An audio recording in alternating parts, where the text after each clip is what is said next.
बिस्मिल्लाहिर्रहमानिर्रहीम। अस्सलाम वालेकुम। ये कैलेंडो प्लांट है और इनको कैलेंचो प्लांट कहते हैं। बेसिकली ये कैलेंचो फैमिली से बिलोंग करते हैं और इनको कैलेंडो भी कह सकते हैं। तो ये एक मैंने पॉट की अरेंजमेंट की थी। सेंटर में मैंने इसके फायर एंड स्टिक प्लांट की कटिंग लगाई थी जो अब बहुत बिग हो चुकी है, और साइडों पे इसकी कैलेंडो प्लांट्स की मैंने कटिंग्स लगाई थी, वो भी बिग हो चुकी है, उनमें फ्लावरिंग भी आनी शुरू हो गई है। तो ये एक 10-12 इंच का पॉट है जिसमें मैंने बहुत सारी कटिंग्स लगाई थी। तो इसमें कुछ मैंने ये बगैर वेरिएशन के, नॉन वेरिएशन के, और कुछ वेरिएशन वाले कैलेंडो लगाए थे। तो इनमें फ्लावरिंग सब में स्टार्ट हो चुकी है क्योंकि सर्दियों में इनकी फ्लावरिंग होती है। जनवरी का मंथ है। जो बगैर वेरिएशन के हैं, नॉन वेरिएशन वाले हैं, इनके फूल रेड कलर के होते हैं, ऑरेंज टाइप के होते हैं और बड़े होते हैं और ये भर के आते हैं। तो इनके इनके लीव्स भी सर्दियों में बरगंडी कलर के हो जाते हैं और ग्रीन होते हैं। इनकी खूबसूरती लीव्स में भी होती है। और ये जो वेरिएशन वाले हैं इनके तो बहुत प्यारे कलर्स होते हैं, बगैर फ्लावरिंग के ही बहुत अच्छे खूबसूरत कलर्स होते हैं। इनमें पिंकिश कलर के फ्लावर्स आते हैं। ये इतने भरे हुए नहीं होते हैं जितने के सादे वाले के होते हैं, लेकिन इनके लीव्स भी बहुत खूबसूरत होते हैं। अगर इनकी फ्लावरिंग स्टॉक्स नहीं आती हैं तो इनके लीव्स में भी बहुत ज़्यादा कलर्स होते हैं और ये पड़े हुए ऐसे लगते हैं जैसे ये बजाते खुद एक फ्लावर हों। और ये अगर सारा साल फ्लावरिंग नहीं करते हैं, अगर हमारे गार्डन में फ्लावर्स नहीं भी होते, तो इनके लीव्स कलर ऐड कर रहे होते हैं हमारे गार्डन में। तो ये थोड़ा सा अगर शेडी एरिया में पड़ा हुआ है तो इसकी कटिंग्स को बहुत इजी तरीके से हम लगा सकते हैं। बस सॉइल के अंदर होल करें। ये छोटी छोटी रूट्स इसकी अगर सॉइल के ऊपर भी मैंने रख दिया था तो हल्की हल्की इसकी रूट्स बन चुकी हैं। तो इनको सुराख करके तो लगा देते हैं। स्टिक्स को किसी भी पॉट में आप लगा सकते हैं। जो होता है एरिया इनका बगैर धूप की होता है, वहाँ पे इनके कलर्स ऑफ वाइट कलर में भी चले जाते हैं और इनके कलर्स बहुत सारे चेंज होते हैं। अगर हम फुल धूप पे लगाते हैं तो वो रेड कलर में चले जाते हैं, बरगंडी कलर में चले जाते हैं। ये कॉपर स्पून कैलेंडो ही है। ये कैलेंडो फेल्ट बुश है और इनको सबको ही हम कटिंग से लगा सकते हैं और ये धूप में भी इजीली चल जाते हैं और शेडी एरिया में भी चल जाते हैं। तो इनके कलर सर्दियों में कॉपर स्पून के कलर्स कॉपर कलर के हो जाते हैं और फेल्ट बुश के भी हम कटिंग्स लगा सकते हैं और ये भी बहुत इजीली चल जाती हैं। बहुत सारे हमारे पास प्लांट होते हैं जिनको हम कटिंग से इजीली लगा सकते हैं और ये जो वेरिएशन वाली वैरायटी है इसमें तो फ्लावरिंग होती है। आप जगह जगह पे लगा सकते हैं, हर जगह पे ही इनकी फ्लावरिंग हो जाती है। जैसे इनकी अगर लीफ हम उतार के जस्ट सॉइल के ऊपर रख दें तो वहाँ से भी इसके बेबीज बनने शुरू हो जाते हैं। जो इनके एजेस होते हैं वहाँ से बनते हैं। इसमें भी एक बहुत बिग पॉट है जिसमें मैंने बहुत सारे प्लांट्स लगाए हुए हैं। इसकी बहुत सारी कटिंग कैलेंडो की लगाई हुई है और इनको बहुत ज़्यादा धूप ये बर्दाश्त कर लेते हैं।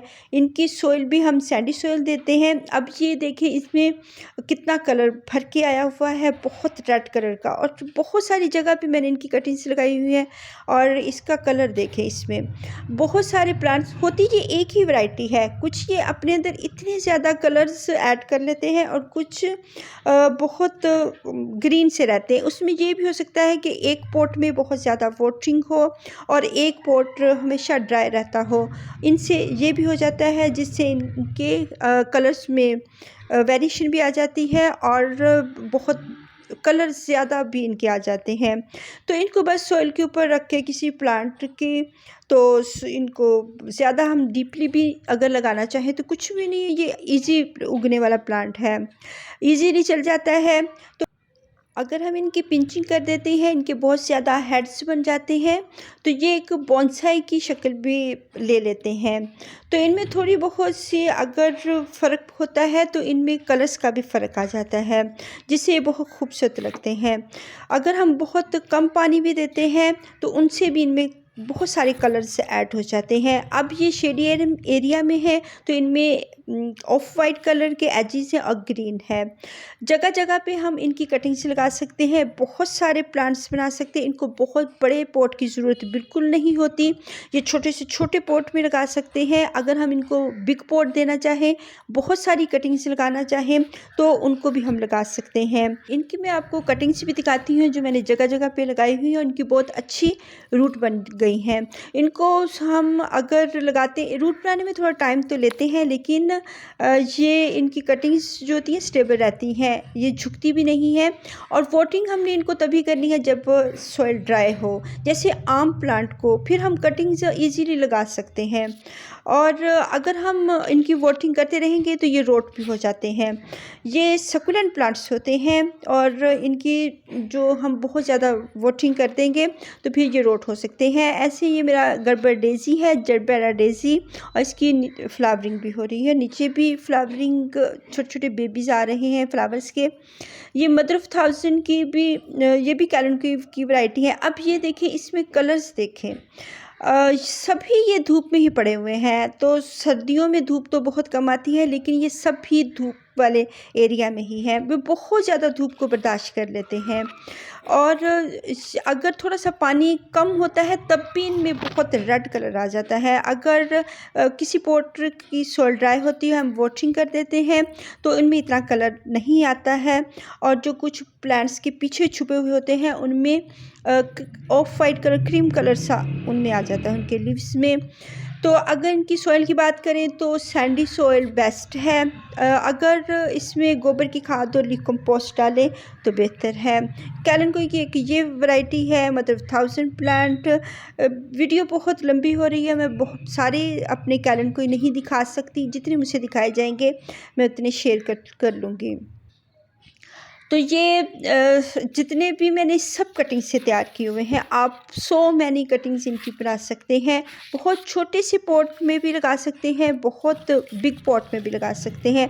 अगर बहुत बिग पॉट में लगाएंगे तो उसमें आपने इसके जो वाटर है वो कम करना है, उसको ड्राई सॉइल देनी है। और ये देखिए कितना छोटा सा क्यूट सा इसका जो पॉट है।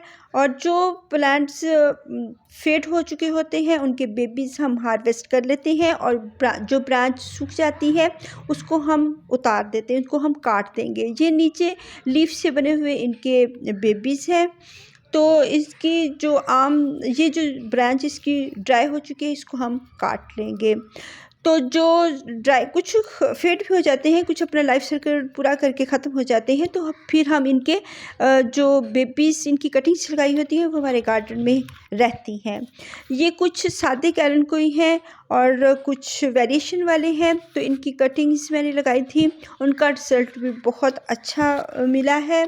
अगर हम इनको 1 मंथ 40 डेज़ दे लें तो कटिंग्स बहुत अच्छे तरीके से चल जाती हैं। अगर हम इनको टाइम नहीं देते, बार बार निकाल के देखना शुरू कर देते हैं, तो फिर कटिंग्स वो स्ट्रेस में आ जाती हैं और वो अच्छे तरीके से नहीं चलती। और जो इनकी कटिंग्स हम हर वक्त वाटरिंग करते रहेंगे तो फिर ये रोट भी हो सकते हैं। वैसे ये हार्डी होते हैं, कैलेंडर के प्लांट पानी बर्दाश्त कर लेते हैं। अगर कुछ अरसे के लिए इनकी सॉइल वेट रहती है तो ये इसको बर्दाश्त कर लेते हैं। बहुत सारे दूसरे सकुलेंट्स की तरह इनको भी पानी की कम ज़रूरत होती है। इनको सेमी सकुलेंट्स हम कह सकते हैं। अगर पानी नहीं भी दिया फिर भी ये चलते रहते हैं। इनकी रूट्स बहुत माशाल्लाह अच्छी चल गई हैं और ये 1-1.5 मंथ का रिज़ल्ट होता है। ये 15-20 10-8 दिन में नहीं ये रूट इतनी बनती, थोड़ा सा इनको टाइम देना चाहिए। तो इनको जो शेडी एरिया में है उनमें ऑफ वाइट कलर भी है। इनके कलर्स बहुत खूबसूरत होते हैं, जो कि पानी की कम होने से या ज़्यादा होने से इनके फ़र्क आ जाता है। तो कटिंग्स की रूट्स भी बहुत अच्छी तरह चल जाती हैं। अगर हम इनको बार बार वाटरिंग नहीं करते तो बहुत अच्छे तरीके से चल जाती हैं। अल्लाह हाफिज़।